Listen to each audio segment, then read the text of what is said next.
el mes, casi cayéndose el mes, pero todavía en junio, vamos a hacer esta charla. Ahora hay que decir que ciertamente el jubileo se celebró en junio, pero no nos podemos olvidar que fue el 6 de febrero el momento en que realmente ella se convierte en reina. Y por lo tanto en febrero hubo como el inicio del jubileo, un año jubilar. Pero los británicos son muy inteligentes y es mucho mejor celebrar en junio con un clima bastante mejor, con conciertos al aire libre, que ahora es esa etapa fantástica que es ese momento en que hay recitales afuera y que evidentemente ahora se han marcado en el marco del jubileo. Es más, nosotros en febrero vimos a la reina radiante cuando se inauguró el jubileo, partiendo su primera torta, que ahora tiene una cantidad de tortas que se le han hecho en todas partes, y se ha demostrado cuán emblema ella es. Así que esto fue en febrero, y un poco para celebrar 70 años. 70 años no es menor, eso si uno piensa históricamente, solo superada por Luis XIV. Es más, ya superó hace rato a la reina Victoria, que es otro emblema de la historia británica, y que evidentemente además deja una cosa bien particular de lo que es el Reino Unido. En algún momento podremos hacer un ciclo de las reinas, pero reinas británicas, porque efectivamente mujeres en el trono británico han dejado una huella fundamental. Si uno piensa, la primera reina, bueno, va a ser María Tudor, pero Isabel I va a dejar una huella fundamental y va a transformar Inglaterra. La reina Victoria va a convertir a Inglaterra en el fondo un empire, el Reino Unido un empire overseas, porque ya hay Reino Unido desde la reina Ana, hay dos reinas entre medios también, en el fondo María, Estuardo y luego la reina Ana. Y finalmente, obviamente, Isabel II, que es parte de la historia de la posguerra en adelante, o sea, ella es protagonista de todo. Así que en febrero se hizo algunas celebraciones, sí se vistió la ciudad en torno a ella. Aquí vemos cómo apareció este puntapié de este jubileo que evidentemente esperaron a junio para las grandes celebraciones. Y todos vimos ahora durante el mes estas bank holidays que se dieron, porque además evidentemente dieron feriado, pero que además lo que nos hizo ver a nosotros desde acá, y sobre todo teniendo en cuenta la situación que nosotros mismos vivimos como país en tanto al cuestionamiento de las historias nacionales, lo que representa la figura de la monarquía, porque uno diría monarquía o democracia, lo que no es cierto. Uno podría decir monarquía o república, pero sin duda el Reino Unido es una monarquía, pero es más democrática que muchas supuestas democracias. Y hay algo que quedó claro, es que efectivamente la cohesión como nación sin duda está representada en torno a lo que es la monarquía, más allá de que sí, hay movimientos antimonárquicos, pero esta celebración dejó en claro lo que representa el orgullo de nación, básicamente, en torno a la figura. Muchos dirán, bueno, una vez que la reina no esté, ¿qué va a pasar? Bueno, ya quedó bastante claro, y un poco también en las celebraciones, lo que va a pasar. La monarquía va a seguir, va a venir Carlos, que además hay que decir, también voy a entrar en ese punto, y quedó claro, y ella misma hizo varias acciones en el que no solo, ojo, que esto fue en febrero ella primero anunció de que Camila iba a ser reina, lo cual evidentemente para muchos sorprendió, pero es darle un espaldarazo a Carlos y un poco ese apoyo, y posteriormente ha aparecido, y en el balcón ahora apareció con Carlos, con Camila y con William y Kate, y el resto no. ¿Ya? Entonces quedó bastante claro qué es lo que viene para después. Las celebraciones con todo, y obviamente además con muchos recuerdos. O sea, si uno piensa, los souvenirs de este año van a estar enmarcados particularmente con Elizabeth Regina. Han salido varios libros que comenzaron a salir desde febrero, pero que ahora salieron bastante más. Hay ediciones de jubileo de todo lo que quieran, de poleras, de monedas. Hay varias monedas conmemorativas de los 70 años. Los británicos siempre hacen conmemoraciones, pero esta es una conmemoración tremendamente importante. Sin duda, las estampillas que tienen que ver con el jubileo, y el anuncio, como yo les decía, en febrero, de dejar claro la sucesión. Y aquí vemos en New Statesman la portada, que aparece ella, aparece Carlos, y luego la sucesión, o sea, un poco afirmando el concepto monárquico. Evidentemente Carlos estaba tremendamente agradecido y se lanzaron estas celebraciones.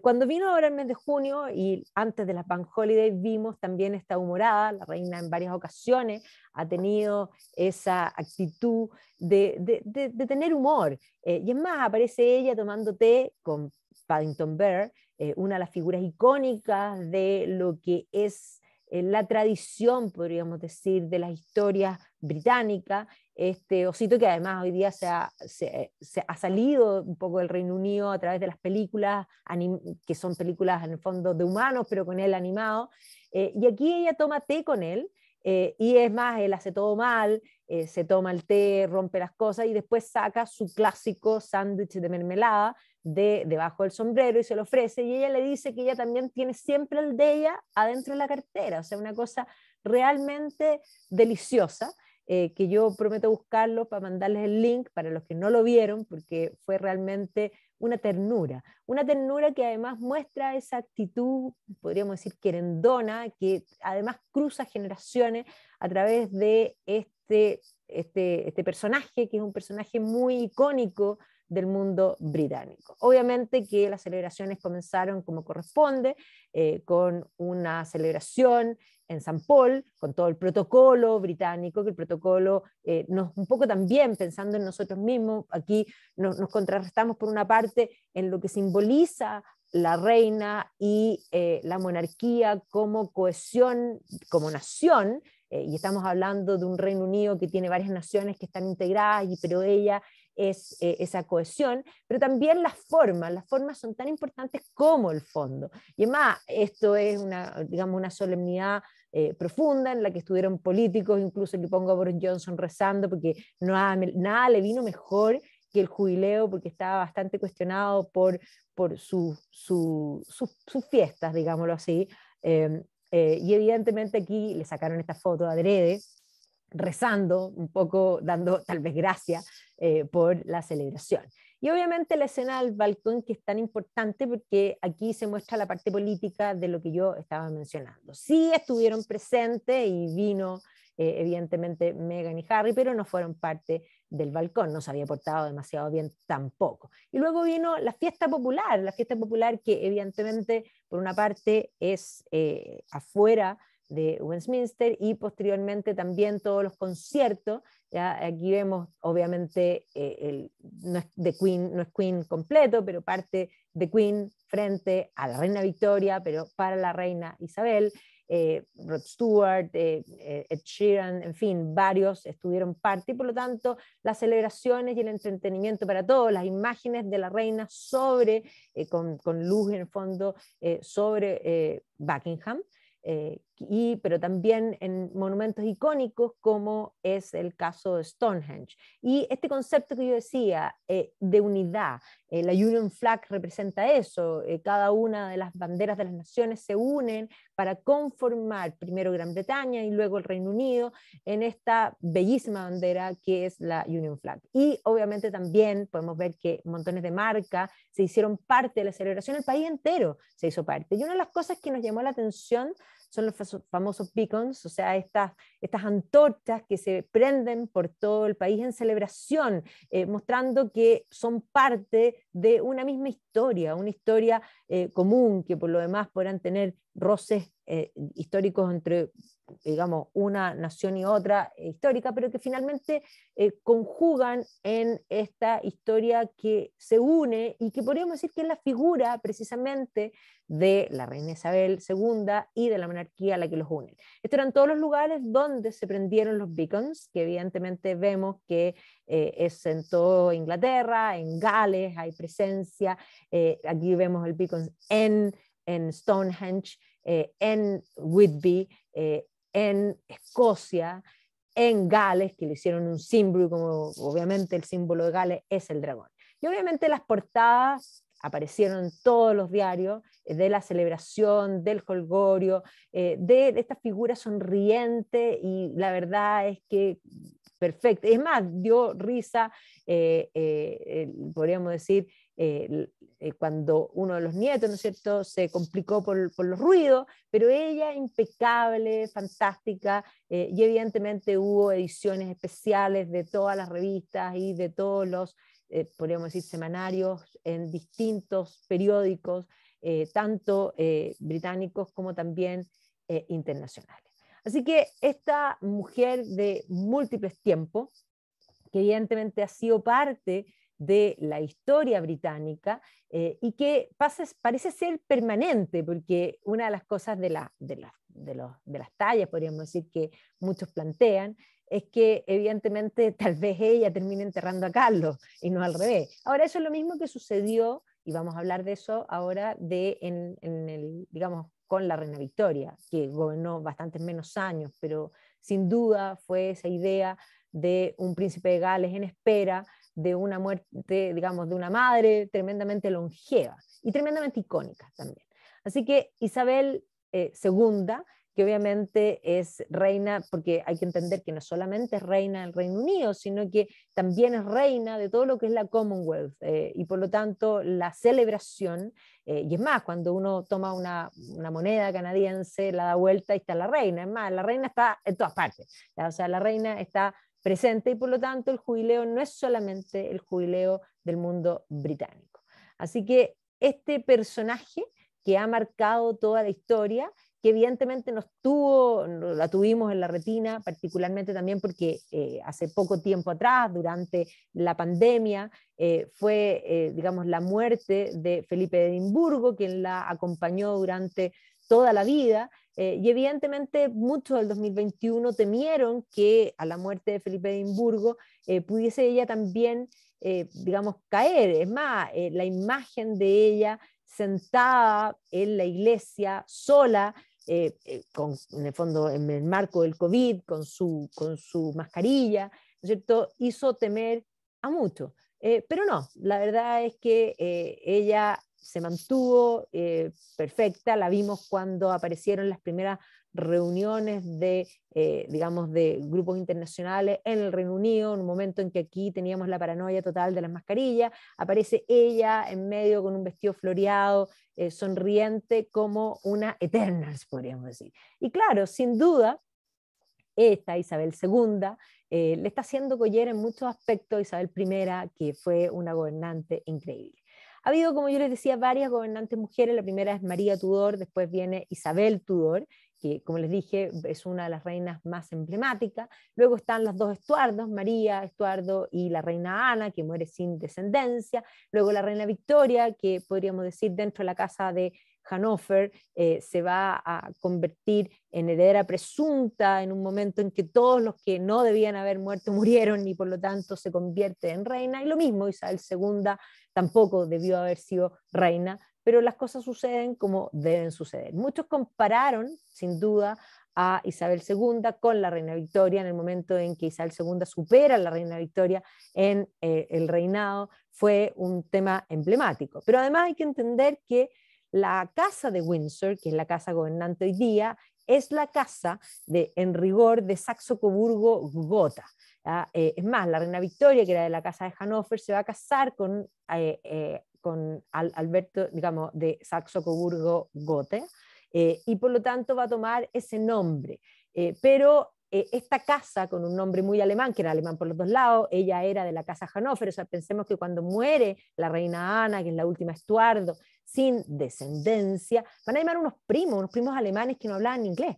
O sea, los Hannover van a ser príncipes alemanes que obviamente se van a ir digamos, acercándose al mundo británico, pero ella se va a casar con Saxo-Coburgo-Gotha, y obviamente era una casa alemana. Y por lo tanto vamos a ver que durante la Primera Guerra Mundial, en un momento en que los alemanes eran los enemigos, la casa de Saxo-Coburgo-Gotha, en este caso con el rey que era Jorge V, va a decidir cambiar el nombre por The House of Windsor.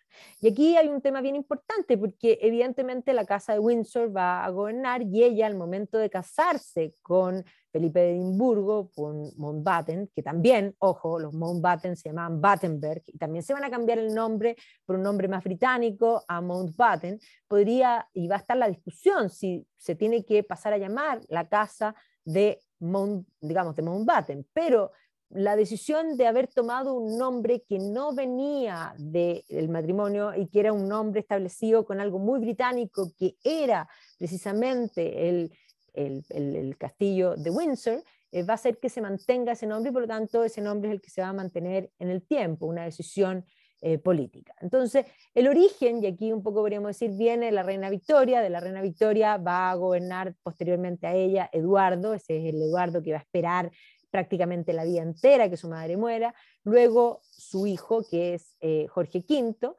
luego, aquí hay que decir que entre medio, porque aquí no está puesto, va a gobernar Jorge V, va a tener en el fondo un hijo mayor, que es el que va a abdicar al trono por amor, que era Eduardo VIII, y luego cuando él abdica va a caer el trono sobre el que va a ser Jorge VI, que es su padre, pero en rigor Jorge VI no iba a ser rey porque iba a ser Eduardo VIII. Entonces, otra vez se repite lo que sucede, podríamos decir, con la reina Victoria, en el sentido de que no debió haber sido reina y que las situaciones se van a dar para que así sea.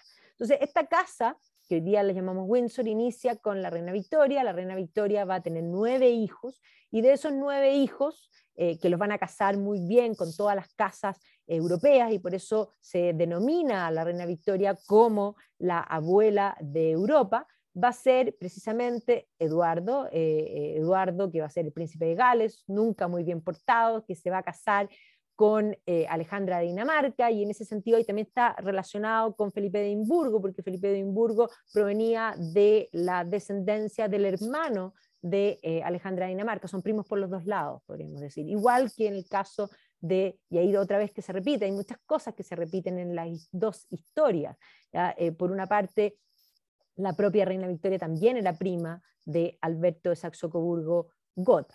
Ahora, Bertie va a ser bastante mal portado, como yo les comentaba, se va a estar casado con, y otra vez se repite un poco la historia, la propia Alejandra de Dinamarca va a ser una princesa tremendamente popular y también vista como una víctima en el sentido de que a Bertie, que era considerado un dandí, se le van a conocer una cantidad de amantes, toda mujer prácticamente conocida, incluida la propia madre de Winston Churchill, fueron amantes del príncipe de Gales. Se va a jactar de tener más de 50 relaciones extramatrimoniales, entre las que está, por ejemplo, Alice Keppel, y Alice Keppel es pariente de Camila, por lo que Camila decía, un poco así como entre broma y verdad, estamos condenadas a ser las amantes de los príncipes de Gales. ¿Ya? Pero efectivamente este hombre que fue bastante mal portado y que va a esperar toda la vida para ser rey, va a tener un hijo muy ordenado, que va a casarse y va a ser siempre fiel con su mujer, y que también le va a tocar esperar que la abuela de alguna manera muera, que va a ser el futuro Jorge V. Entonces, efectivamente la reina Victoria va, aquí aparecen todas las generaciones, aparece Bertie, aparece Jorge V y aparece el futuro Eduardo VIII, que tiene nombre, o sea, tiene título, tiene número porque alcanza a ser rey. Ahí están también todas las generaciones. Pero todo esto esperando, y pensemos en Bertie, esperando desesperado que su madre muriese. Y mientras tanto nacía en el fondo la familia y nacían también los nietos, y en el fondo todo esto esperando que la reina Victoria muriese. Y finalmente en 1901 la reina Victoria muere y Bertie, que había esperado toda la vida para convertirse en rey, se va a convertir en Eduardo VII.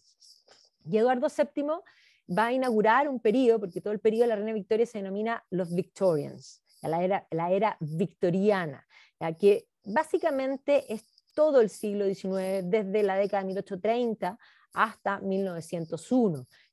Pero y además está marcado, hay que entender que el gobierno de la reina Victoria sí establece este empire overseas. El imperialismo se exacerba particularmente porque en la segunda mitad del siglo XIX Inglaterra comienza a tener más competidores y por lo tanto en el momento en que ya no es el lugar, digamos, de mayor producción industrial, comienza a exacerbar el colonialismo particularmente para poder tener o para poder mantener esa primacía política. Pero la reina Victoria va a perder a su marido en 1861 y ella va a ser extremadamente puritana y por lo tanto ella se va a convertir en esta viuda de Windsor. Eduardo era bastante mal portado y en el momento en que su madre muere decide tirar en rigor, tal y cual, la casa por la ventana. Este es el periodo de los Edvardians, que se conoce como, es el equivalente a la Belle Époque, podríamos decir, británica. Todo el comienzo del siglo XX, este comienzo de gran esplendor, finalmente él y Alejandra se van a convertir en reyes, y él era un rey gozador, siempre fue un hombre gozador, y por lo tanto también muchos sabían que probablemente debido a su vida bastante licenciosa, no iba a vivir demasiado tiempo, y así fue.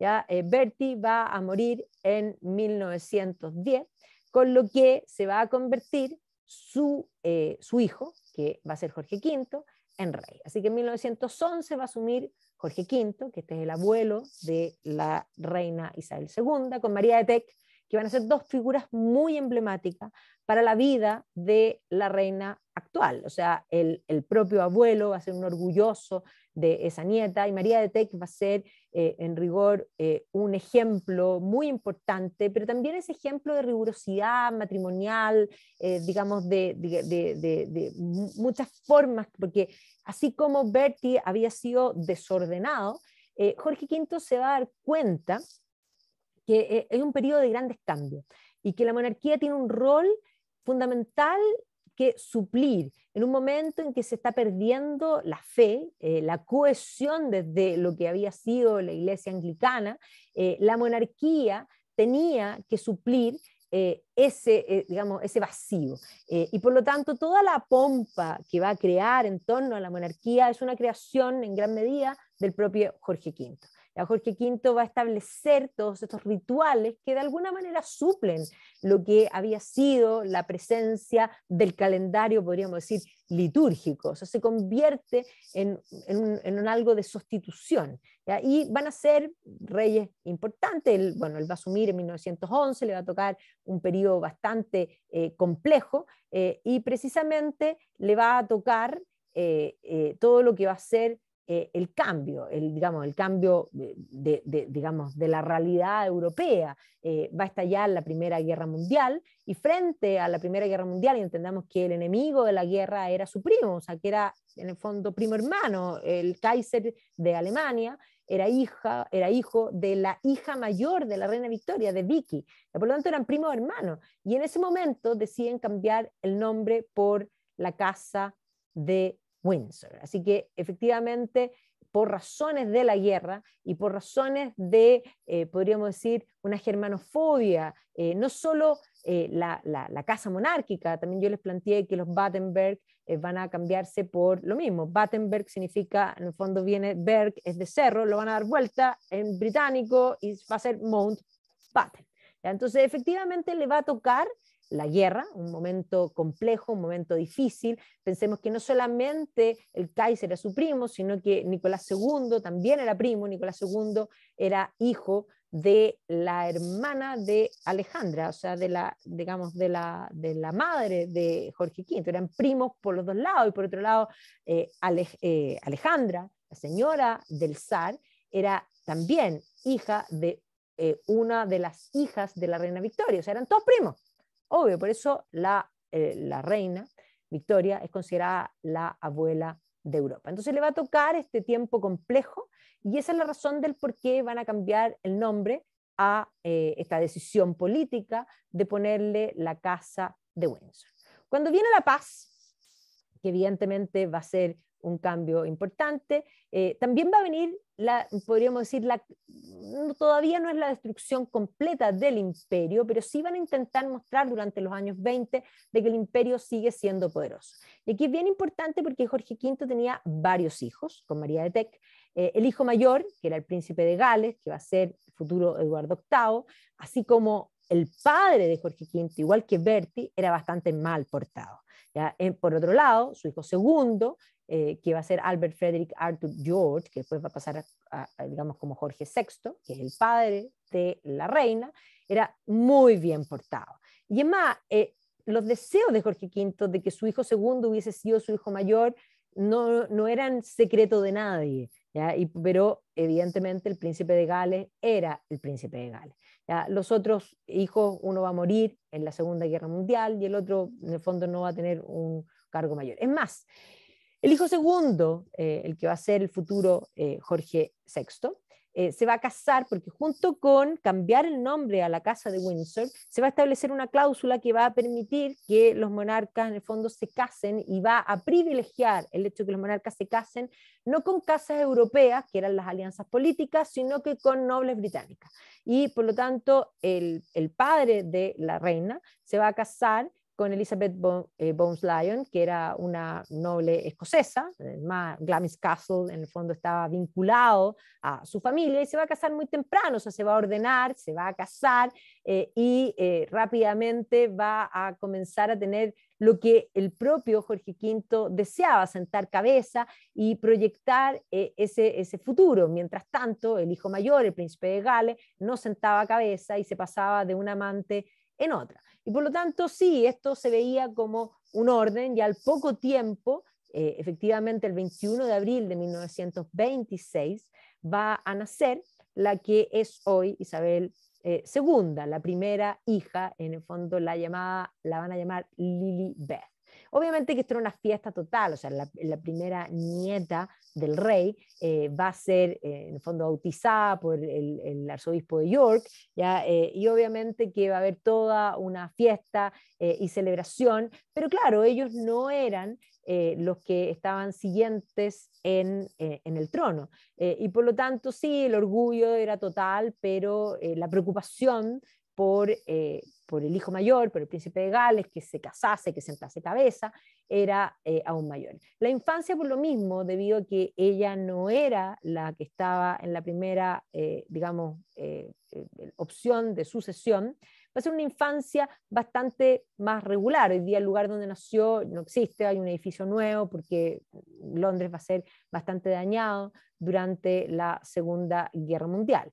Van a vivir en la zona de Mayfair y posteriormente van a vivir las afueras de Londres, una vida bastante campestre, una vida bastante unida, y siempre eso también explica el por qué a ella le van a gustar tanto los animales, le gustan los caballos, le gustan los perros, y eso va a ser algo muy propio de la educación que va a recibir. Padres muy cercanos, una abuela, y vemos la abuela y el rey, que se van a convertir, primero Lilibet y posteriormente su hermana, en los ojos de la monarquía. Eran los únicos nietos y por lo tanto todo estaba puesto los ojos sobre ella. Aquí vemos ella, digamos que va a ser múltiples veces fotografiada, en el fondo con su padre, con sus abuelos, ¿ya? Y obviamente que va a tener, ella misma plantea, una infancia tremendamente feliz, ¿ya? Entonces ellos van a vivir un periodo corto en lo que es Londres y posteriormente se van a trasladar hacia las afueras. Aquí vemos con la madre una relación muy querendona y luego, bueno, van a ser en 1930,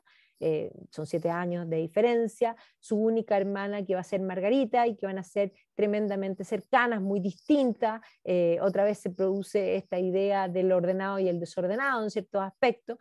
Van a ser educadas en la casa porque tampoco iban a ser, ella no iba a ser la gobernante, por lo tanto va a tener una educación que un poco era para la vida y va a tener en el fondo una institutriz que va a ser muy importante en las vidas de ellas, que va a ser esta, en el fondo, Marion Crawford, Craffy, que las va a acompañar y que posteriormente va a escribir sobre las princesas en esta época temprano. Ella va a escribir estas historias de esta infancia y de su relación con estas dos niñitas que en el fondo en este entonces eran princesas digamos, de segunda línea.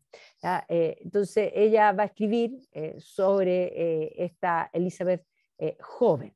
¿Ya? Aquí está con su madre, o sea, toda su vida era una vida tremendamente familiar, en un ambiente familiar, que obviamente se convierten, porque aquí hay una cosa bien importante, la reina Victoria, en particular, va a ser Alberto de Saxo-Coburgo-Gotha, el primero que va a comenzar a mostrar la familia real con un objetivo político de intentar mostrar la familia real como una familia normal. ¿Ya? Y por lo tanto, esto se va a perpetuar de ahí en adelante, la idea de un poco ventilar, podríamos decir, la vida privada. Y por lo tanto, estas princesas, que aunque no eran las herederas al trono, se van a convertir en objeto, podríamos decir, de estas revistas hoy día las llamaríamos del corazón, que hoy día están un poco, que yo creo que una pena que desaparezcan, porque efectivamente uno pasaba a ser, y el objetivo de haberlos convertido en una familia normal, en personas de carne y hueso, que es lo que buscaba Alberto Saxo-Coburgo-Gotha, es algo que se va a mantener hasta el día de hoy. O sea, estamos todos un poco pendientes digamos, de la vida y le sabemos muchas cosas a cada uno de ellos. Entonces, evidentemente que en este primer periodo se va a ver esta infancia feliz, esta relación hermanable, esta familia, que parecía ser una familia como el resto, que además se van a trasladar, que aparecen con la abuela María de Teck, que yo les dije que iba a ser tremendamente importante y emblemática. Y es más, vamos a ver que el propio abuelo, el rey, se va a dar cuenta que Lilibet es muy rigurosa. Y es más, al poco tiempo él va a manifestar algunas intenciones. Por ejemplo, él va a plantear solo deseo, va a desear que su hijo mayor, el príncipe de Gales, o no se case o que no tenga hijos y que nada se interponga entre en el fondo el trono, que el trono pase a Lilibet. O sea, ya el rey mucho antes de la abdicación de Eduardo VIII pensaba que en quien debía sucederle por el rigor, por lo estudiosa, por lo ordenada, era precisamente Elizabeth. Ya aquí está escribiéndole a su abuelo, va a ser muy, muy cercana, y de hecho ellas en muchas ocasiones van a acompañar al abuelo a las actividades protocolares, y ella va a estar muy interesada en todo lo que es el protocolo y lo que son las formas. Y aquí las vemos ya en su casa, en el fondo de las afueras, en Richmond, con ese amor a los perros, que evidentemente se mantiene hasta el día de hoy. Ya aquí esto, otra vez, esta fotografía mostrando una familia feliz, jugando con los perros afuera. Ya aquí vemos los perros, los caballos, que también van a ser parte de su amor, aquí ella compone. Esta es la casa donde van a vivir en Richmond, vivían una vida tremendamente plácida, lo pasaban fantástico, no tenían mayores preocupaciones. Yo creo que efectivamente Jorge, el que va a ser Jorge VI, era inmensamente feliz en esta situación. Es más, la propia Elizabeth va a ser atlética, va a participar en grupos de natación, posteriormente también en una especie así como podríamos decir de Boy Scout de mujeres, siempre le va a gustar cabalgar, eso también va a ser una de las características que las vemos hasta hoy día. Y como yo les dije, va a acompañar a el rey en varias de las acciones, en el fondo, públicas, y va a aparecer con el rey en forma constante. Y por eso el rey va a poner sus ojos en esta nieta con esa esperanza de que aquí están los dos hermanos, de que el príncipe de Gales, ya que no se ordenaba, ojalá que no tenga hijos y que sea la próxima reina, la propia Isabel. Obviamente que Eduardo VIII, yo les dije que no era bien portado, no había sentado cabeza, era bastante desordenado, había heredado del abuelo esa actitud, había tenido varias amantes antes de Wallis Simpson. Wallis Simpson, la verdad es que va a ser una excusa, no es la verdadera razón del por qué Eduardo VIII va a quedar fuera del trono. Sí, Wallis Simpson era la amiga del amante de Eduardo VIII, que es más, la amiga, que era la amante en ese entonces, Eduardo VIII, le pide a Wallis Simpson, que era una mujer divorciada 2 veces, que le cuide a su amante. Se lo cuidó muy bien. Se lo cuidó tan bien que se convirtió ella en su amante. Mujer 2 veces divorciada, que evidentemente complicaba las situaciones. Es más, pensemos en que ya el rey estaba, podríamos decir, con los ojos blancos frente a la actitud del príncipe de Gales en muchas ocasiones, pero esto obviamente superaba todas las cosas. Es más, planteaba, después de mi muerte, el chico se va a arruinar en 12 meses. Pero Jorge V va a morir en 1936, ese va a ser un año, el año que se conoce como el año de los tres reyes, porque muere Jorge V y va a asumir Eduardo VIII. Eduardo VIII alcanza a asumir. Y es más, ya apenas asume, se ve que primero cambia el protocolo, algo que para los británicos es algo impensable. Las formas son permanentes y son perpetuas y tienen cierto significado, y es más, el propio Jorge V había enfatizado en esas formas aún más y había creado formas nuevas. Por lo tanto, ya esto muestra que hay un cambio. Es más, nosotros tenemos muy claro que los reyes no deben opinar en la política contingente, que evidentemente sabemos que tienen ciertas posturas, pero esas posturas no pueden verse.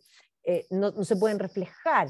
Es más, si uno piensa en la reina Victoria, tuvo 10 primeros ministros Whigs y 10 primeros ministros Tories. La alternancia al poder es una alternancia que permite calificar a los gobiernos británicos como democráticos, más allá de que hay una monarquía, que es algo que permanece en el tiempo a pesar de esta alternancia real en el poder. Pero Eduardo VIII va a ingerir directamente en política y va a estar bastante cercano al mundo socialista. Se va a ir a meter digamos, a conflictos sociales, digamos, en Gales, que era un lugar principalmente cuna del socialismo, lo que le va a ganar una serie de enemigos políticos.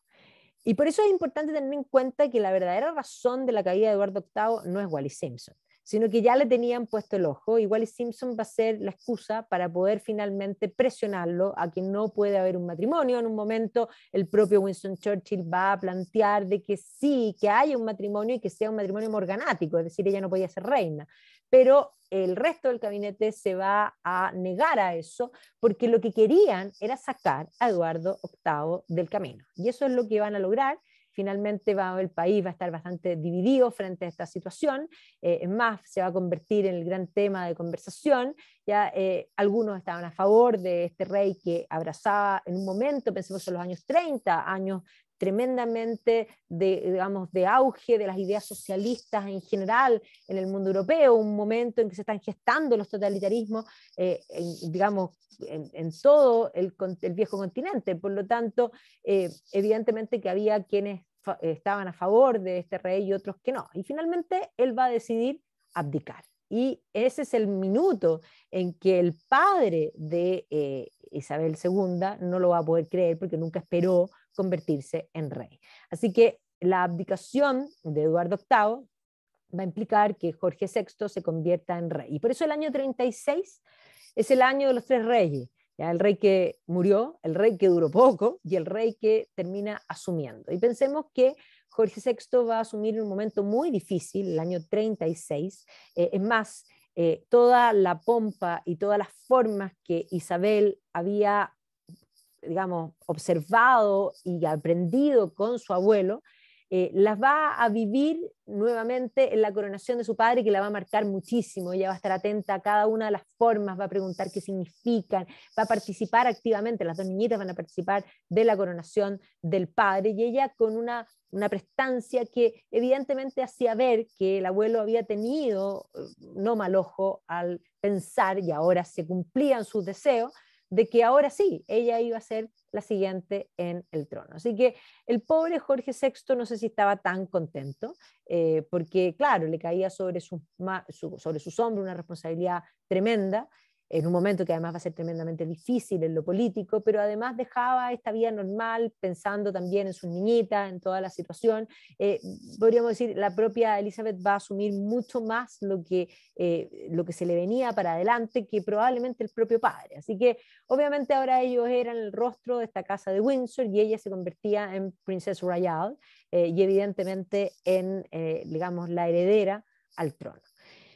Y obviamente que esto le va a hacer cambiar un poco, en cierta forma, su vida, pero todavía no estaban terminando de asimilar todos estos cambios cuando se va a producir, podríamos decir, lo que va a ser evidentemente una cosa que va a cambiar la vida de ellas para siempre, que va a ser la guerra. Ahora ella con su hermana habían sido parte de esta especie de Boy Scout o de alitas, podríamos decir, que habían estado. Y es más, ella siempre cuidaba a la hermana porque la hermana no era precisamente muy bien portada. Pero claro, eran tiempos de cambio, pensemos que el año 33, o sea, había asumido Hitler. Hitler además se va el propio Eduardo VIII, que se va a seguir llamando Eduardo VIII, va a aparecer cercano a Hitler, lo que va a complicar también a la corona.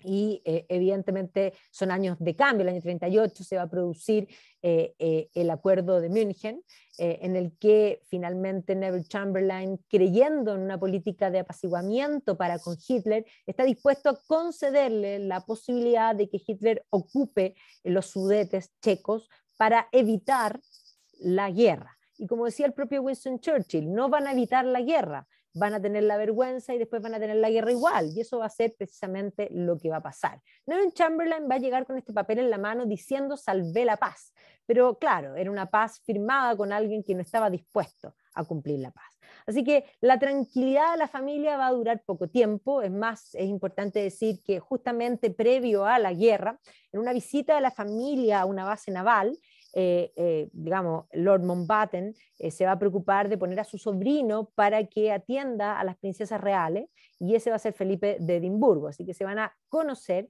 precisamente antes de la guerra, y Felipe de Edimburgo va a causar una impresión bastante notable en Elizabeth. Ella misma le va a comentar a Craufy sobre este joven buen mozo, espléndido, y que es más la va a dejar, podríamos decir, pensando en él desde entonces y hasta después de la guerra. Se van a escribir, aquí están las imágenes, ella era prepuber básicamente, ¿ya? Y obviamente que esta impresión de Felipe de Edimburgo va a quedar muy profundo en la retina y tal vez en el corazón, ¿no es cierto?, de Isabel. Pero Europa iba a la guerra, al año 39, y por lo tanto esto va a implicar que sí, no va a ver a Felipe de Edimburgo por largo tiempo. Felipe se va a embarcar, va a ir digamos, le va a tocar pelear como parte de la Marina en la guerra, y obviamente a su padre le va a tocar enfrentar la guerra. Y un poco, para todos los que vieron la película El discurso del rey, ese es el marco de ese discurso, en el sentido de, digamos, de esa película, de este rey que le va a tocar resistir lo que es la Segunda Guerra Mundial. Y sí, el rey va a ser muy querido y la reina madre también, precisamente porque una de las cosas que ellos no van a aceptar es abandonar la ciudad en el momento de dificultad. Si la dificultad es para todo, para nosotros también. Las niñitas sí las van a mandar afuera, y la propia Elizabeth va a tener un rol activo en ayudar, por ejemplo, a lo que va a ser el transporte de los niños desde las ciudades que estaban siendo bombardeadas al campo. Y ella misma va a hacer el llamado a los niños en el fondo, a seguir estas instrucciones. Muchos van a ir al campo, otros van a ir fuera del Reino Unido, ¿ya? Y por lo tanto va a tener un rol activo. Pero la realidad de la guerra para el mundo británico va a ser tremendamente dura. Y el rey va a mostrar no solo el ancho, sino que además va a vencer sus propios miedos y sus propias dificultades para poder mantener el espíritu británico, digamos, completo y firme, para poder enfrentar lo que les estaba tocando vivir. Y ahí también va a mostrar la propia Elizabeth esta madurez particular, y ella misma va a ayudar, como yo les decía, a estos transportes de estos niños para poder ser enviados, en el fondo, a distintos lugares.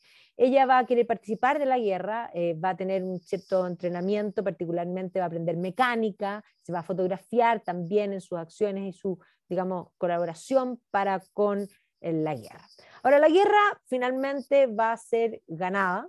Winston Churchill, que era el primer ministro en tiempos de guerra, va a ganar la guerra, ¿ya? Pero va a perder la paz, ya no va a, en el fondo, a ser electo. El año 45 va a haber elecciones y Winston Churchill no va a ser electo. Bueno, el fin de la guerra obviamente va a implicar la reaparición de la familia. Está María de Teck, la abuela, con la nieta. Y en estas elecciones del año 45 Winston Churchill no va a ganar, y va a ganar un laborista muy socialista que había sido parte del gabinete de guerra junto con el propio Churchill en tiempos de la guerra, que va a ser Clemens Attlee.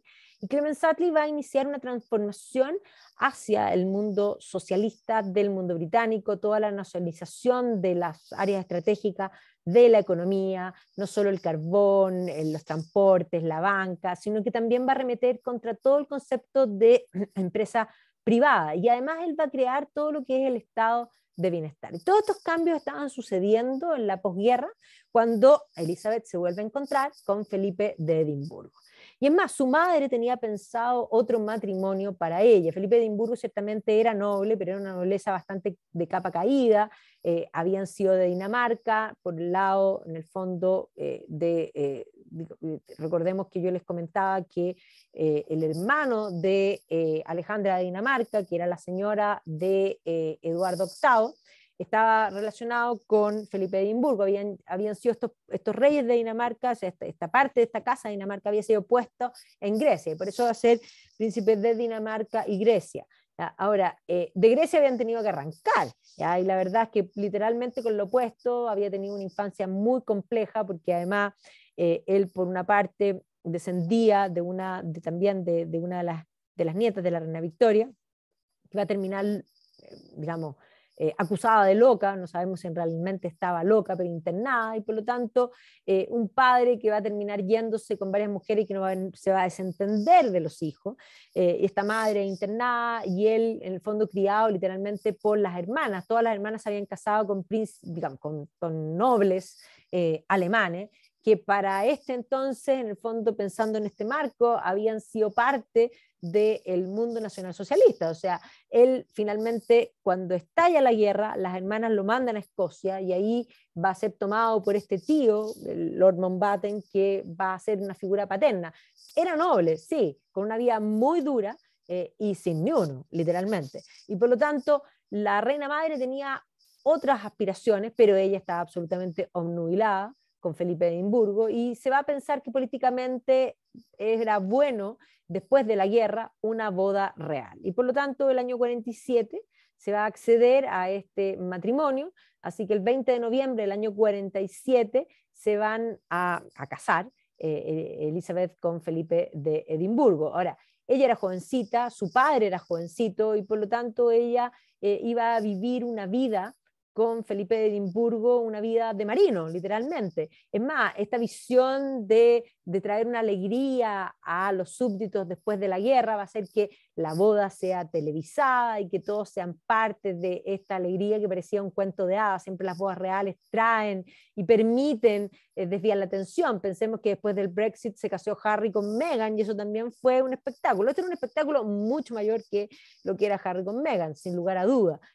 Y aquí vemos que esto va a ser obviamente cubierto por la prensa, así que esta nueva pareja real va a ser una pareja que va a robar, podríamos decir, las cámaras de todo. Él va a ser enviado a Malta, ella va a pasar un periodo con él en Malta, donde lo va a pasar regio, un poco viviendo una vida de matrimonio tranquilo, alejado, y no pensando tampoco que le iba a tocar prontamente ser reina, porque su padre era muy joven. De hecho, en 1948 se casa en el 47, el 48 nace Carlos, y por lo tanto también el año 50, 2 años después, nace Ana, y aquí vemos a la abuela, la María de Teck, ¿no es cierto?, y a los padres y toda la familia orgullosa con todos estos nietos. O sea, ella estaba dedicada a la vida familiar y un poco a acompañar, así como podríamos decir con suerte, la vida de marino de Felipe de Edimburgo. Y aquí vemos todas estas fotografías tempranas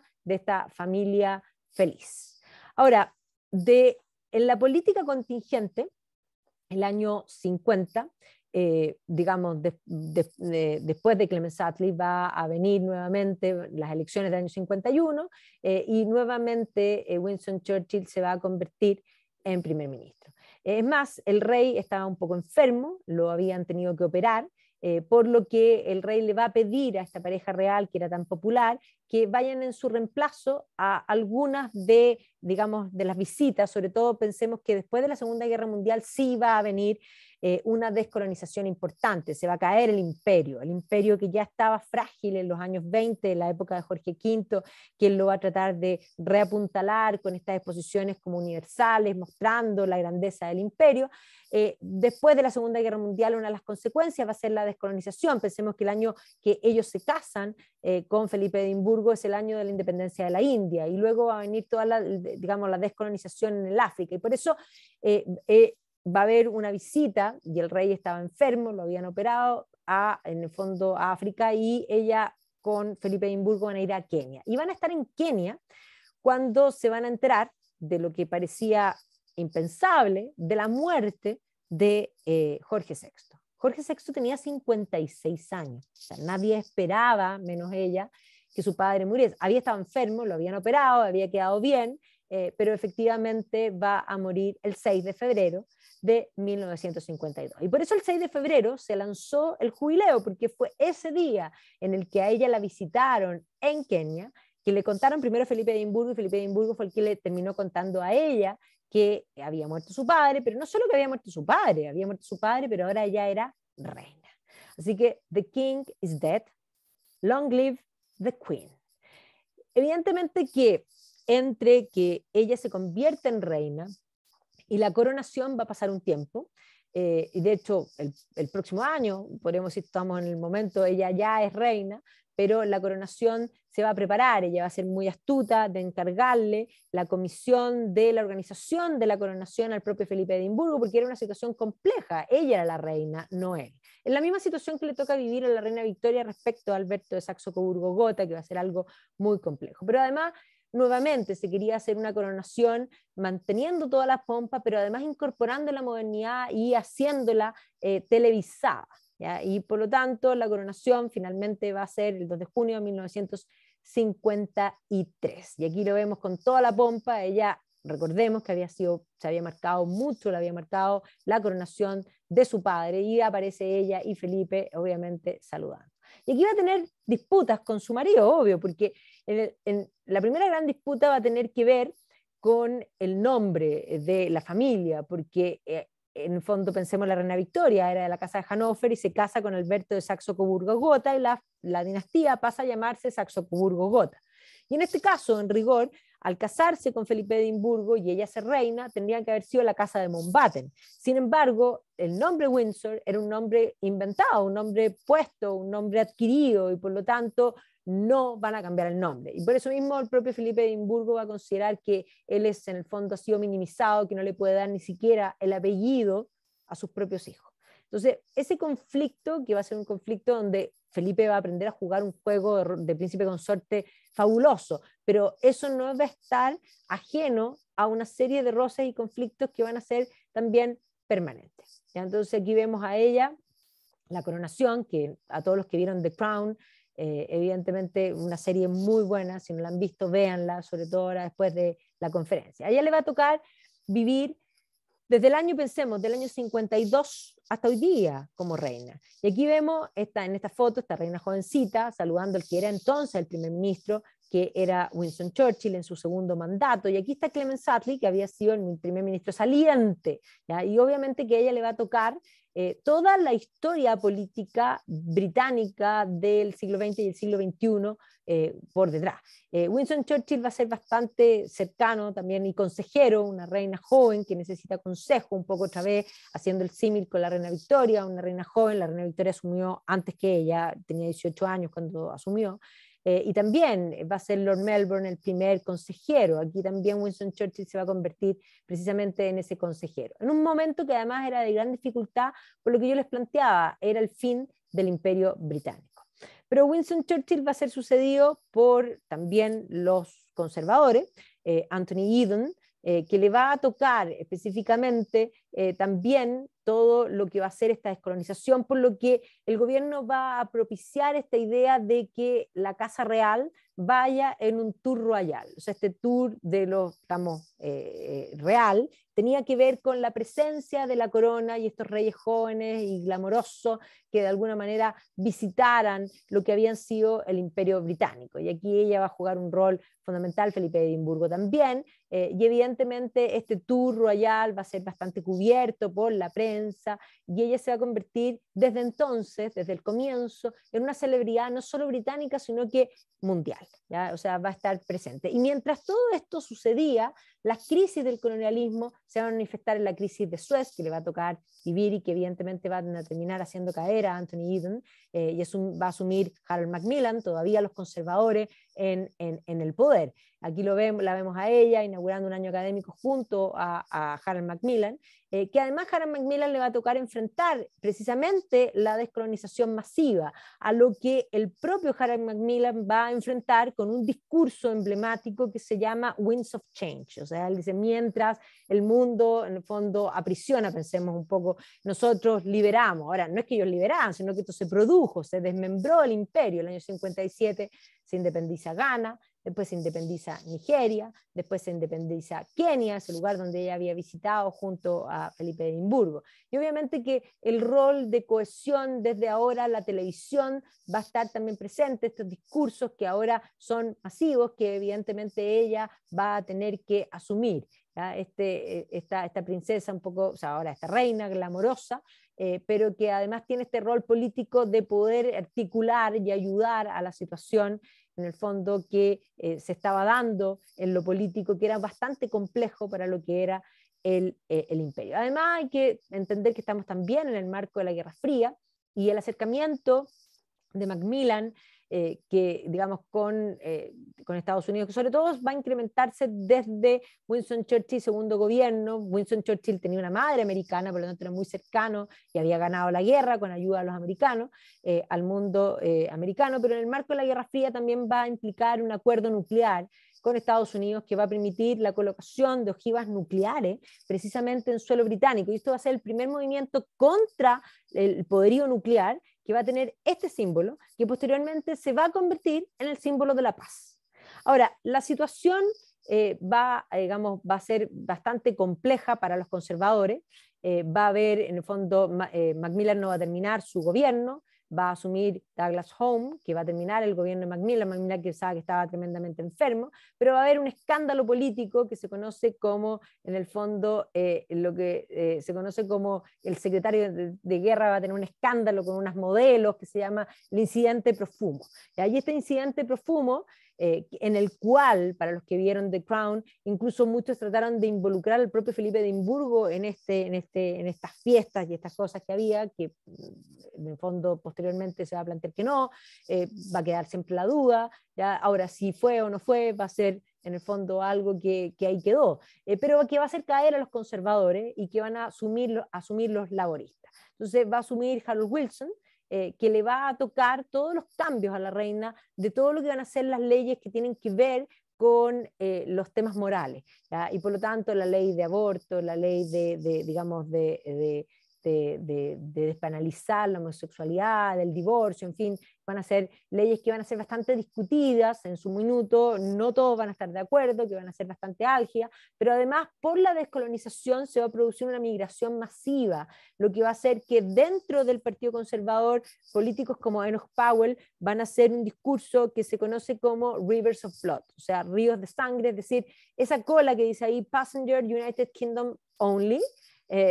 Bueno, todos tenían pasaporte británico y por lo tanto va a implicar esta pugna de la sociedad británica en los que consideraban Britain for the British, por una parte, considerando que Enoch Powell tenía razón, que había una inmigración discriminada, y otros que consideraban que no había que tener odio y que por lo tanto había que recibir a todos, que se parece mucho a muchas de las polémicas que tenemos hoy día sobre la mesa.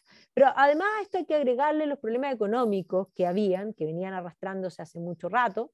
Efectivamente, el socialismo abrazado desde el gobierno de Clemens Attlee habían llevado no a un crecimiento, sino que a un decrecimiento. Esto va a implicar también problemas financieros que van a llevar finalmente a Wilson a tener que devaluar.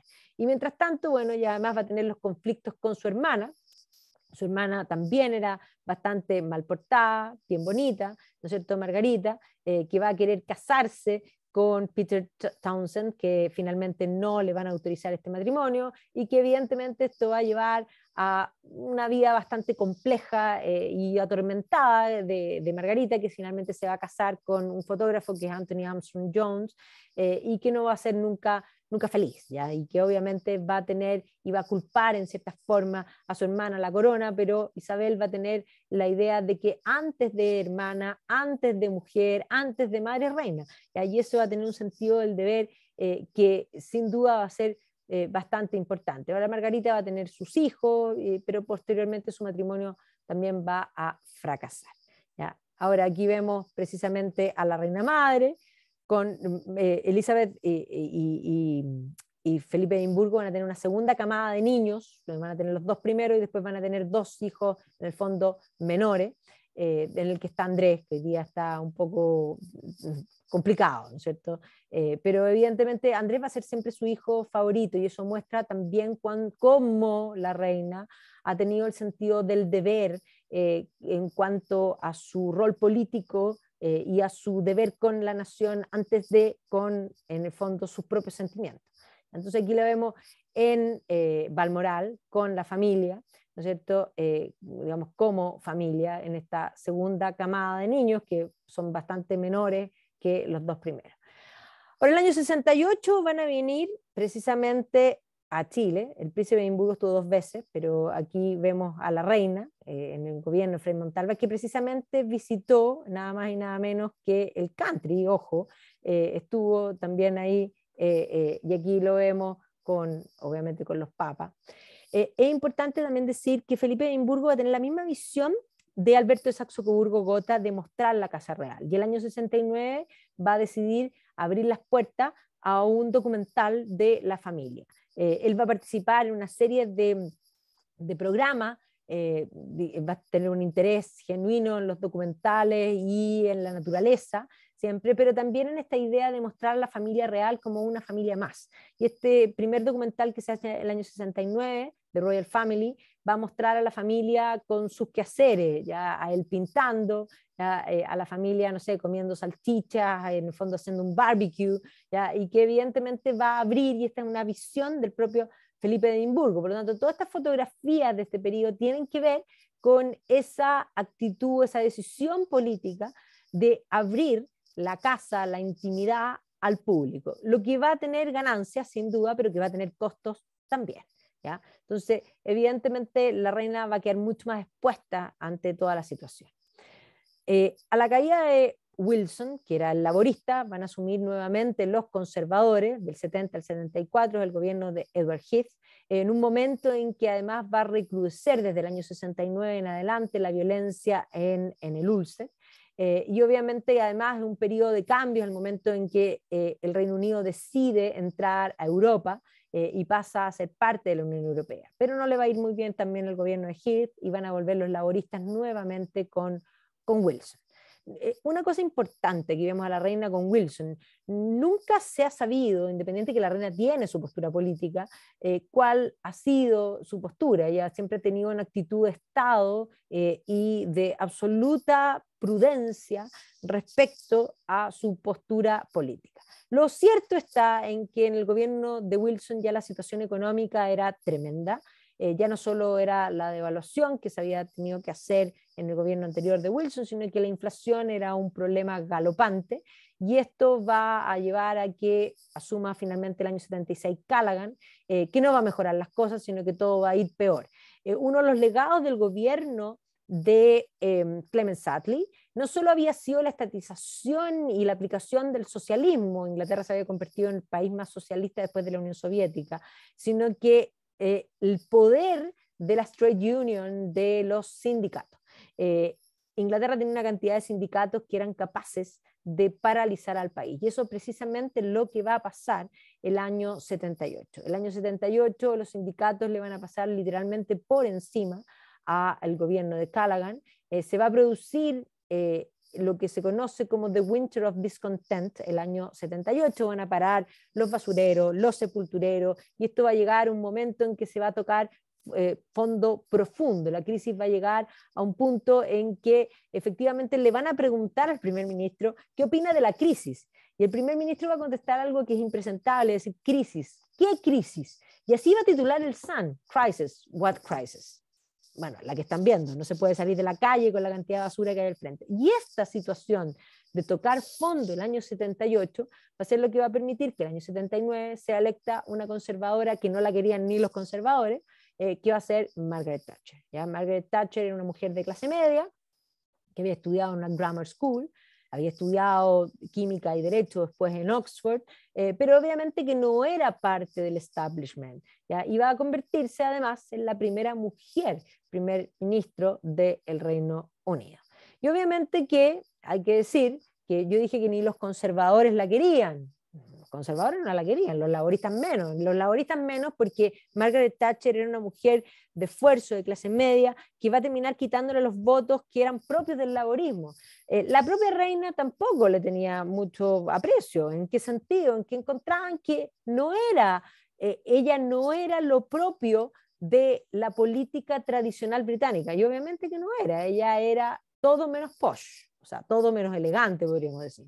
¿Ya? Y obviamente que eso va a ser, no la vemos con una cara de gran felicidad junto a la Thatcher, pero va a mantener su compostura, como siempre, la reina. En la serie de Crown se manifiesta también muy bien esa relación y esa falta de, digamos, de conocimiento de cómo comportarse en las esferas, podríamos decir, de la nobleza de la propia Margaret Thatcher, que evidentemente no sabía, obvio que no sabía. ¿Ya? Entonces, sí, va a vivir este periodo de transformación económica que se va a dar en el gobierno de la Thatcher. O sea, la Thatcher va a instalar no solamente un cambio, una mujer de clase media, sino que va a instalar este thatcherismo que va a implicar la aplicación nuevamente del libre mercado y el distanciamiento del socialismo. Pero además, durante el gobierno de la Thatcher, antes que cambie su giro político, digamos, económico, el año tuvo suerte la Thatcher, porque la Thatcher va a empezar a aplicar sus medidas. Sin embargo, estas medidas eran tremendamente impopulares, porque una de las medidas que va a poner la Thatcher es que las empresas públicas que no eran eficientes le daban un tiempo para que tengan números azules, y en el caso que no tenían números azules las cerraba, y eso iba a implicar un gran desempleo y un gran descontento.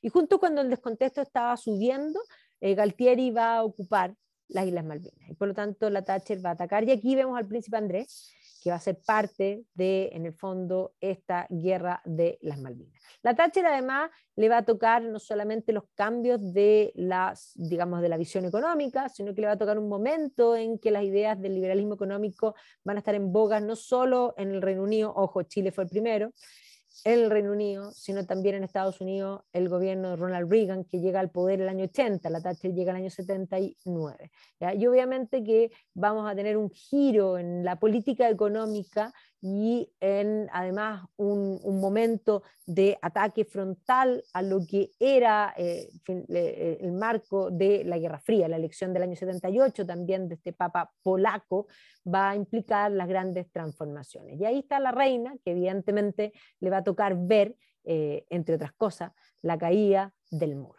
Ahora hay que decir que con todas las transformaciones, también lo que más va a complicar a la reina, entrado el siglo, digamos al final del siglo XX, va a ser la vida personal. Esta actitud de haber ventilado a la familia va a implicar que todo sea público.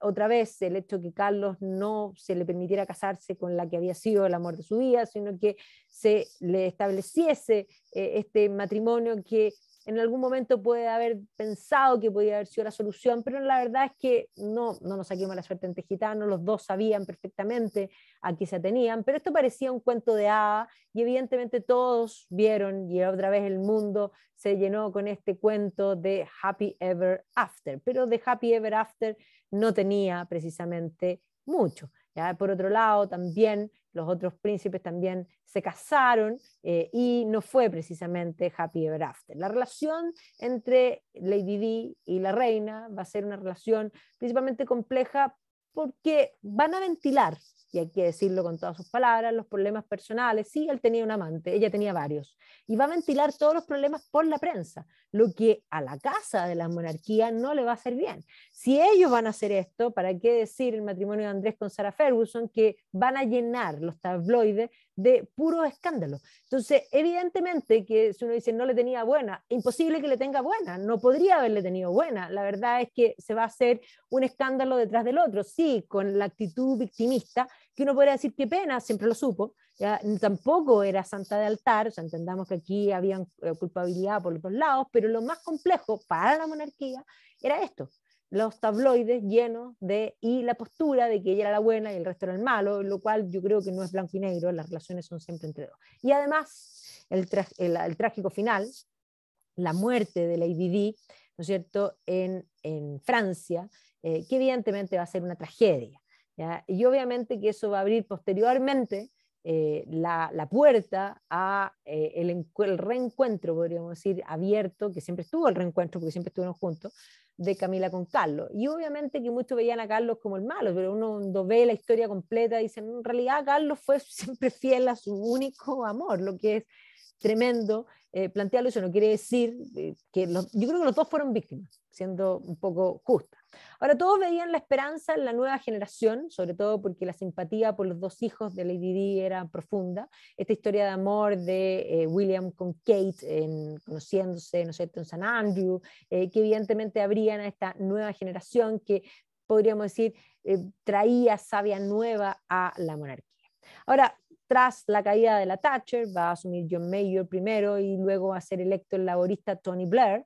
Y Tony Blair no solo va a estar al ritmo de la Thatcher, porque va a mantener los cambios económicos de Margaret Thatcher, sino que junto con la reina. Después va a venir Gordon Brown, otra vez con la reina. Después va a venir David Cameron, nuevamente los conservadores, o los laboristas van a tener dos periodos, nuevamente los conservadores, que Cameron va a salir después de haber hecho campaña por, digamos, prometiendo el referéndum del Brexit como parte de su campaña y después haciendo campaña por quedarse en Europa, una cosa muy curiosa, que le va a costar el cargo y va a venir la pobre Theresa May, que no lo va a pasar nada de bien, y posteriormente Boris Johnson, que hasta ahí tenemos hoy día. ¿Ya? Toda la vida estuvo ella junto al príncipe de Edimburgo. Va a tener una serie de pérdidas, primero va a ser el año 2002, su madre, la reina madre, que había estado muy longeva también, lo que hace esperar que también la reina sea longeva, va a vivir 102 años, así que todavía le quedaría, pensemos en Carlos, tendría que seguir esperando. Entonces la muerte de la reina madre, que va a ser algo que va a sentir mucho el pueblo británico, particularmente porque ella había tenido ese rol tan importante durante la guerra. Entonces la muerte de la reina madre va a ser algo que se va a sentir. Y van a venir las celebraciones del jubileo de oro. Aquí vemos en el fondo celebrando este jubileo, otra vez Cadbury, la caja y la losa hecha especialmente para ese Golden Jubilee, que evidentemente era una fecha emblemática, todos los billetes de celebración y las estampillas, obviamente, de todo el Commonwealth, digamos, para celebrar eso. Pero también en el 2002 va a venir otra pérdida muy importante, que va a ser la muerte de su hermana, que evidentemente lo va a sentir una hermana 8 años menor, tenía 71 años, que evidentemente ella lo va a sentir y va a tener esta pérdida de esta relación que era muy cercana a pesar de las diferencias. Pero obviamente que esto se va a ir un poco recuperando el alma en el cuerpo con la llegada de las siguientes generaciones, el 2011, ¿no es cierto?, el matrimonio de Kate y William, el 2012, la celebración del jubileo de diamantes, que la tenemos ahí celebrando, espléndida, su jubileo de diamante, haciendo todo el protocolo que corresponde, junto a su eterno y permanente marido, y aquí vemos precisamente todas las ediciones para este jubileo, que evidentemente va a ser celebrado en todas, digamos, en toda la Commonwealth. Y ella siempre impecable y siempre igual, de distintos colores, lo va a hacer que la llamen la Rainbow Queen, ¿ya? Y obviamente que además el 2012, cuando se hacen los Juegos Olímpicos, ella va a tener otra vez la humorada de aparecer con James Bond y supuestamente haber llegado en paracaídas, que obviamente no va a ser tal, pero ella tiene esa capacidad de reírse y de tomarlo con humor que hace que sea cercana. Además, ella va, podríamos decir, a mantener esta tradición británica de reconocer los méritos. Una de las cosas más impresionantes del mundo británico es precisamente reconocer la meritocracia. Cuando uno entra a Westminster, que es parte del panteón de los reyes, están los reyes sin duda, pero en Westminster están todos aquellos que hicieron algo por el reino, que merecen ser ensalzados. Ahí están poetas, está el Rincón de los Poetas, está Charles Darwin, está Isaac Newton, está Lord Cochrane, que tiene una tumba con una bandera chilena, ¿no es cierto? Ahí están todos los que reciben los méritos. Pero además, el reconocer los méritos no solo en la muerte, que estén en el mismo lugar donde están los reyes, sino que reconocer el mérito en la vida. Y esto es la institución de lo que es, en el fondo, el dar título de nobleza, en el fondo ennoblecer lo que es hacer caballero, knighted, que va a ser una de las cosas que evidentemente va a ser la monarquía. Aquí vemos obviamente todas las celebridades que siempre aparecen con, o que quieren conocer, todos quieren conocer a la reina. Incluso la reina se ríe de quienes se ríen de ella. O sea, pensemos en Mr. Bean, que evidentemente en muchos capítulos va a aparecer la reina, y aquí está la reina precisamente con Atkinson muerto de la risa, y ahí está la serie Mr. Bean, y está este hecho que yo les decía de ennoblecer. Aquí está Patrick Stewart, Elton John, Sean Connery, Kenneth Branagh, obviamente Sir Paul McCartney, también aquí está, ¿cómo se llama esto? Rod Stewart, se me fue ahora el nombre, pero yo me voy a acordar inmediatamente de Count Dooku o de Saruman. Ahí está Adele, ¿ya? Y no solamente ella, sino que también Carlos y también William pueden hacer la ceremonia de ennoblecer. Obviamente que todos tenían los ojos en la nueva generación, y evidentemente que esto es lo que se comienza a mostrar. Y de pronto los ojos se pusieron sobre Harry, cuando se puso de novio con Meghan. Las esperanzas van a volver al cuerpo de los británicos después del Brexit con esta boda real, y luego va a venir la rivalidad abierta entre Meghan y Kate, quien tenía en el fondo más prestancia, pero va a quedar muy claro al poco tiempo que Kate la tenía por lejos, porque no solamente va a ser esta guerra y donde Meghan va a aparecer, sino que posteriormente Meghan va a plantear esta idea de alejarse, de irse a vivir una vida normal, una vida de commoner, pero posteriormente va a decidir literalmente vender, igual que podríamos decir que lo que había hecho Lady Di, los secretos de la vida privada de la casa real. O sea, nada más poco elegante, por decirlo en simple. Ahora recién para el jubileo se renovaron las figuras de cera del Museo Madame Tussauds. Todos quedaron fantásticos, menos Meghan. A Meghan no la quieren, y con justa razón, porque ha sido, por lo menos, por decir, poco fina, ya, por lo menos. Ahora la reina impecable, ahí con sus animales, siempre ella fue una gran jineta, siempre le gustó, le fascinaba ir a Escocia, pensemos además por su madre, tenía no solamente la ligazón con las propiedades de la Casa Real Balmoral en Escocia, sino que su madre venía del mundo escocés, por lo tanto Escocia va a ser un lugar muy importante donde ella va a cabalgar. Y además ella va a criar caballos, o sea, a ella siempre le gustó el tema de los caballos. ¿Para qué decir los perros, que se han convertido como en un emblema? O sea, efectivamente los perros y ella son parte de esta realidad, los perros reales, como vemos aquí, y es más, el monito que se vende de ella viene literalmente con perros.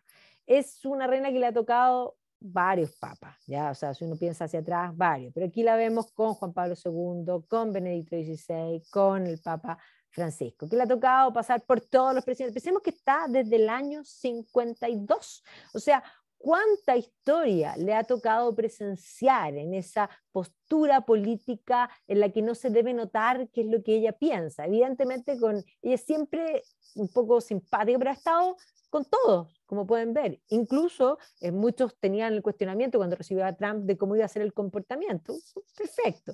¿Ya? Y aquí vemos con Biden, se ha pasado todos los presidentes americanos, y este fue el encuentro que se hizo post-COVID, donde estaban todos preocupados, todos sin mascarilla, preocupados de la salud de ella, y ella, pero como una tuna, perfecta. ¿Ya? Y por lo tanto la admiración transversal del mundo entero, ¿ya? Por esta figura política que va más allá de la política contingente y que es capaz de mantener a una nación de un modo impresionante, obviamente que hace que la admiración esté en la propia figura de Isabel II. Es más, esta es una foto genial porque una de las cosas, ella la invitan al set de Game of Thrones y aquí aparece ella mirando el trono. Probablemente tuvo tentación de sentarse, que no, ¿ya? Ella podría haberse sentado ahí, sin duda, pero ella tiene como mandato que la reina de Inglaterra no puede sentarse sino en el trono británico. Y ella es tan obediente que ni siquiera por juego se va a sentar en el fondo el trono de hierro de los 7 reinos, que no es menor. ¿Ya? Ahí está en el trono que le corresponde, bueno, este es el trono del Parlamento, que es un trono fijo, y el otro es el trono de coronación, que está en Westminster Abbey, entrando a la derecha. Ahí la vemos con todos los políticos en fondo de Europa, y obviamente aquí está celebrando los 100 años de la Casa de Windsor, el 2017, y obviamente que va a venir posteriormente la muerte de Felipe de Edimburgo, que ahí está esta foto que yo les decía, cuando ella está sentadita, solita, y que nos hacía pensar de que ella iba a venir detrás, que se iba a morir de pena, pero no, parece que nadie la iba a enterrar a ella, ¿ya? Y evidentemente que no se iba, sino que tenía literalmente para rato. Así que prometió en febrero las Bank Holiday para ahora, para junio, y por lo tanto eso es lo que tuvimos a comienzos de este mes, pero el jubileo es todo el año y por lo tanto, y recordemos que ella va a ser coronada el año siguiente, por lo tanto, razones para la fiesta y razones para celebrar una reina que ha durado tanto tiempo y que evidentemente se convierte en este emblema que hace que en el fondo el orgullo de ser británico se manifieste, y un Carlos que ha aparecido mejor que nunca, en el sentido de que Carlos es tímido, Carlos es un hombre que ha pasado por pesado, pero es un hombre que ha hecho mucho bien. O sea, Carlos ha convertido en lo que se llama The Prince Trust, que era un legado que venía desde el príncipe de Edimburgo, de convertir a la monarquía en una bisagra entre el mundo político y el mundo de la empresa privada, aumentando el presupuesto de la nación en una cantidad importantísima.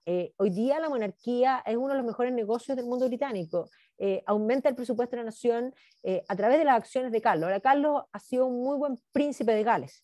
Yo siempre digo que el día que ella muera, él va a ser un muy buen rey, porque si lo que The Prince Trust ha logrado, The King Trust va a ser algo aún más increíble. Ahora ya le dio el espaldarazo apoyando a Camila y por lo tanto queda claro cuál es en el fondo la línea de sucesión. No va a haber un salto como muchos habrían esperado porque todos eran pro Diana, pero la verdad es que Carlos no ha sido ni mala persona, ni mal hombre, y además es un hombre muy intelectual, tímido, sí, ese podría ser su gran pecado, pero ha hecho una gran labor silenciosa que a veces es tan importante como el resto. Ahora para el jubileo se han sacado varios libros de fotografías de su vida, ¿ya? Y varias ediciones especiales en el fondo de la vida. Obviamente se han reeditado algunos otros que habían salido precisamente para los jubileos anteriores, ¿ya? El de diamante, ahora en el fondo de platino, y esta idea, esta Queen for All Seasons, porque evidentemente ella es la reina que ha cruzado literalmente toda la historia desde la segunda mitad del siglo XX hasta el siglo XXI.